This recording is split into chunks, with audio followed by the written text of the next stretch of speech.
Dear students, हम public international law को study कर रहे हैं। उसमें एक कंसेप्ट है हाईजैकिंग का। हाईजैकिंग से मुराद ये है कि जब एरोप्लेन यानी कि जो हवाई जहाज़ है किसी भी मुल्क का, उसको अगर अगवा कर लिया जाए और उसको डिमांड की जाए तो हम उसे कहते हैं कि ये हाईजैकिंग है। ठीक है, चाहे वो पैसे हासिल करने के लिए है कि अपने कोई ख़ास मकसद हासिल करने के लिए है, तो जो भी ऐसा काम करेगा हम उसे कहते हैं हाईजैकर, और इस काम को कहते हैं हाईजैकिंग। ये इंटरनेशनल क्राइम है। इसकी सज़ा के लिए कोई भी मुल्क अगर उस क्रिमिनल को पकड़ता है तो वो उसको सज़ा दे सकता है। यहाँ जिस मुल्क का जहाज़ उन्होंने अगवा किया था, उसको हाईजैक किया था, वो मुल्क को अगर हम उसको दे दें तो वो भी उसे सज़ा दे सकता है। ये इंटरनेशनल क्राइम है और इसके 2-4 एग्जांपल्स मशहूर हैं। जैसे हमारे यहाँ भी एक साहब को रिहा कराने के लिए इंडिया का जो जहाज़ है उसको हाईजैक किया गया था, और ये इंटरनेशनल क्राइम है। और अगर ये पब्लिक स्टेट लेवल पे किया जाए तो फिर स्टेट्स के दरमियान आपस में भी डिस्प्यूट क्रिएट हो जाता है, और अगर ये स्टेट लेवल पे ना हो, टेररिस्ट एक्टिविटी है, तो वहाँ पे स्टेट्स के दरमियान डिस्प्यूट क्रिएट नहीं होता है अमूमन। लेकिन स्टेट्स जो है एक दूसरे से इल्ज़ाम ज़रूर लगाती हैं कि जनाब ये आपके शख्स ने किया है और ये जो है इसके हवाले से आप माफ़ी मांगें या इसको कंपनसेट करें।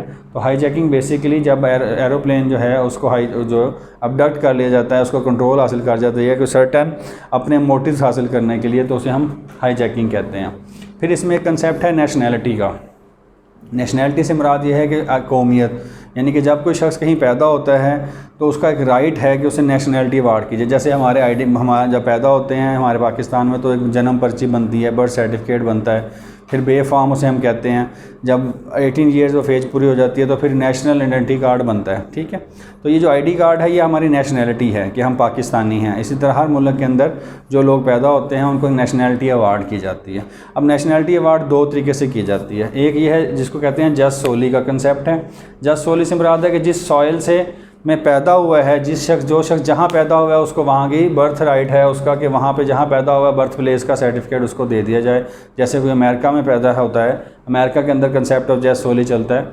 जो अमेरिका में पैदा होगा उसको अमेरिका की नेशनैलिटी दे दी जाएगी, चाहे उसके पेरेंट्स अमेरिकन हैं या नहीं हैं। उसके मुकाबले में जस्ट सैंग्यूनियस है जिसमें पेरेंट्स की नेशनैलिटी होती है। जैसे चाइना में आप चले जाएं तो जो अगर पाकिस्तानी कोई शख्स चाइना में रह रहा है उसकी औलाद को पाकिस्तानी नेशनैलिटी लेनी पड़ेगी, उसको वो अपनी नेशनैलिटी नहीं देता है, तो वहाँ पेरेंट्स की नेशनैलिटी ही मिलती है।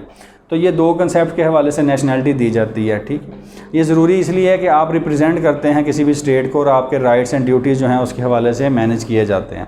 इसमें हम ये देखते हैं कि नेशनैलिटी ख़त्म कैसे हो सकती है। ख़त्म होने के 2-3 तरीके हो सकते हैं। एक तो ये हो सकता है कि आप ख़ुद से ही क्लेम करें कि आप उसको लीव करना चाहते हैं। ठीक है, आप अप्लाई करते हैं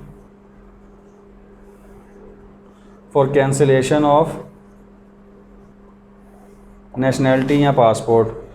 ठीक है, इसी तरह गवर्नमेंट जो है वो कैंसिल कर देती है कि आपने फ़ी पे नहीं की, आपका पासपोर्ट कैंसिल कर दिया या आपको नेशनैलिटी जो है कैंसिल कर दी। बाज़ ममालिक हैं जैसे अमेरिका है, वहाँ पे ज़रूरी है कि आप सर्टन पीरियड जो है अपने वहाँ गुजारना है ताकि आप वहाँ के नेशनल रह सकें। तो अगर नहीं आप वो गुजार पाते तो आपके नेशनैलिटी को कैंसिल कर सकते हैं। तो इस तरह कैंसिल भी हो जाती है। डुअल नेशनैलिटी का इशू हो सकता है कि कहीं ममालिक है वहाँ पर डुअल नेशनैलिटी की इजाज़त नहीं है। अगर आप 2 ममालिक की नेशनैलिटी रखते हैं तो आपको किसी एक मुल्क की नेशनैलिटी को अडॉप्ट करना पड़ता है। पाकिस्तान में भी हमने ये देखा कि अब जो इलेक्शन लड़ना है जिस शख्स ने या कोई सरकारी नौकरी करनी है तो उसके पास सिंगल नेशनैलिटी पाकिस्तान की होनी चाहिए। डुअल नेशनैलिटी अगर होगी तो फिर हम उस पर एतराज़ हो जाता है और ये बाकायदा उसको डिसक्वालीफाई कर देता है। ठीक है, तो नेशनैलिटी का कंसेप्ट यही है कि आपने जो शख्स भी जहाँ पैदा हुआ वो ये राइट रखता है कि उसको नेशनैलिटी दी जाए। अब जिस शख्स के पास नेशनैलिटी नहीं है, किसी भी मुल्क की नेशनैलिटी वो नहीं रखता, जैसे फ़र्ज़ करें अब जो हिंगिया हैं म्यांमार के अंदर, उनको अपनी गवर्नमेंट भी जो है अपना नुमाइंदा जो है बाशिंदा तस्वुर नहीं करती है, अपना नेशनल तस्वुर नहीं करती, और किसी और मुल्क की नेशनैलिटी भी उनके पास नहीं है, तो ऐसे लोग जो हैं वो स्टेटलेस पीपल कहलाते हैं। ये ऐसे लोग हैं जो दुनिया के किसी कोने में किसी की गवर्नमेंट के खाते में मौजूद ही नहीं है, वो उसको किसी तरह का राइट देने को तैयार ही नहीं है। तो ये वो सबसे ज़्यादा मिजरेबल लोग हैं जिनके पास कोई राइट नहीं है ना। वो अपना जब आप नेशनैलिटी रखते हैं तो आप कुछ राइट्स क्लेम करते हैं, तो यहाँ पे कोई राइट्स ही नहीं होते इन लोगों के पास। 1954 में 1966 में कन्वेंशन ऑन द राइट जो rights of status of stateless people और रिडक्शन इन स्टेटलेस पीपल जो है उसके हवाले से कन्वेंशन भी यूनाइटेड नेशन ने बना रखे हैं, जो ये कोशिश करते हैं कि जो भी मुल्क का नुमाइंदा है उसको कम से कम नेशनैलिटी ज़रूर दी जाए। ठीक है, अगर कोई शख्स जो है वो बेसिक माइग्रेट होकर आया है, इमिग्रेंट है, इलीगल इमिग्रेंट है, तो भी यहाँ तो उसे उसकी अपनी स्टेट में वापस भेज दिया जाए। अगर वो इस काबिल नहीं है या वो वहाँ जाना नहीं चाहता, वहाँ पे उसे थ्रेट है, लाइफ थ्रेट्स हैं, तो अजाइलम देकर उसको वहाँ की नेशनैलिटी दे दी जाए ताकि स्टेटलेसनेस जो है वो ख़त्म हो सके। तो ये अगर स्टेटलेसनेस का पूछा जाए तो स्टेटलेस पीपल वो जिनकी कोई नेशनैलिटी नहीं है, उनके कोई राइट्स नहीं है, स्टेट उनको ओन ही नहीं करती, तो वो बेचारे किसी किस्म की भी ज़िंदगी नहीं गुजार सकते हैं। जैसे भी हमारे यहाँ बांग्लादेश के अंदर ये मामला हुआ, जब बांग्लादेश बना तो जो लोग पाकिस्तान जाना चाहते थे वो पाकिस्तान नहीं आ सके। अब वो बांग्लादेश की जो गवर्नमेंट थी वो उनको अपना शहरी तसव्वुर नहीं करती थी, पाकिस्तान उसको ले नहीं रहा था, पाकिस्तान ने भी उनको तसव्वुर नहीं किया, वो किसी मुल्क के शहरी नहीं थे, तो उन्होंने बड़ी मिजरेबल लाइफ गुजारी। ये बिहारीज़ ऑफ जो बांग्लादेश है ये बड़ा इसके ऊपर मामला चलता रहा। अब 2018 के बाद 2008 में एक फ़ैसला आया, सुप्रीम कोर्ट ने कहा कि जो अब नई नस्ल पैदा हो रही है उसको आप अपनी नेशनैलिटी दें, कानून जो है जज सोली का उसको अप्लाई करें। तो आहिस्ता आहिस्ता अब वो मेन स्ट्रीम का हिस्सा बनते जा रहे हैं, लेकिन पहले अभी भी बहुत ज़्यादा मुश्किलात का शिकार हैं। तो ऐसा मामला हो जाता है, इसलिए स्टेटलेसनेस जो है वो बड़ी ख़तरनाक सिचुएशन है, ह्यूमन राइट्स के हवाले से बड़ी शदीद वायलेशन है। और नेशनैलिटी जो है वो हर किसी का बर्थ राइट है, उसमें जज सोली और जज सेंगुनियस का जो कंसेप्ट है वो दिया जाता है, यूज़ किया जाता है। फिर इसमें पब्लिक इंटरनेशनल लॉ में एक कंसेप्ट है न्यूट्रलिटी का, न्यूट्रल पावर। ठीक है, न्यूट्रल से मुराद ये है कि दो ममालिक के दरमियान डिस्प्यूट चल रहा है, जैसे पाकिस्तान और इंडिया की जंग हो जाती है और अफ़गानिस्तान ये कहता है कि मैं तो न्यूट्रल हूँ, मैं किसी का साथ नहीं दे रहा हूँ। इसी तरह चाइना कहता है जी मैं किसी का साथ नहीं दे रहा, आप आपकी लड़ाई है तो आपस में लड़ते रहें। तो अगर कोई ऐसा है स्टेट जो अपने आप को न्यूट्रल कर देती है कि मैं किसी भी पार्टी के साथी नहीं हूँ, तो उसे हम कहते हैं ये न्यूट्रल स्टेट है, और ऐसी स्टेट के ख़िलाफ़ कोई कार्रवाई नहीं की जाती। इसका राइट यही है कि उसके खिलाफ़ कोई कार्रवाई ना की जाए। अगर वो कहीं से गुजर रहा है तो उसके खिलाफ़ कोई जारहाना कार्रवाई ना की जाए। उसका वैसल कहीं से गुजर रहा है, जैसे हम अगर जंग का ज़माना चल रहा हो तो हमारे जहाँ जो समंदर के पास से अगर बहरी जहाज़ वगैरह गुजरते हैं इंडिया के, तो हम उसको रोक लेते हैं कि हमारी जंग चल रही है ताकि नुकसान पहुँचाया जा सके दुश्मन को। लेकिन न्यूट्रल पावर जो है उसका फ़्लैग, वो न्यूट्रलिटी का फ़्लैग लगा के वो वैसल चलते हैं, और वो ये जंग के दौरान भी उनको डिस्टर्ब नहीं किया जाता है, उनके बाशिंदों को ख़िलाफ़ कोई कार्रवाई नहीं की जाती, उनको एलियन जो है एनिमी नहीं तस्वुर किया जाता। तो इस तरह न्यूट्रल पावर जो है वो हर तरह के मसाइल से बच सकती है। और इसमें नुकसान ये है कि जब ज़ाहिर सी बात है कि जो दो स्टेट्स आपस में डिस्प्यूट में हैं वो ये चाहती हैं कि कोई उसकी सपोर्ट करे, जो सपोर्ट करेगा उसके साथ आने वाले वक्त में अच्छे डिप्लोमेटिक रिलेशंस बनेंगे।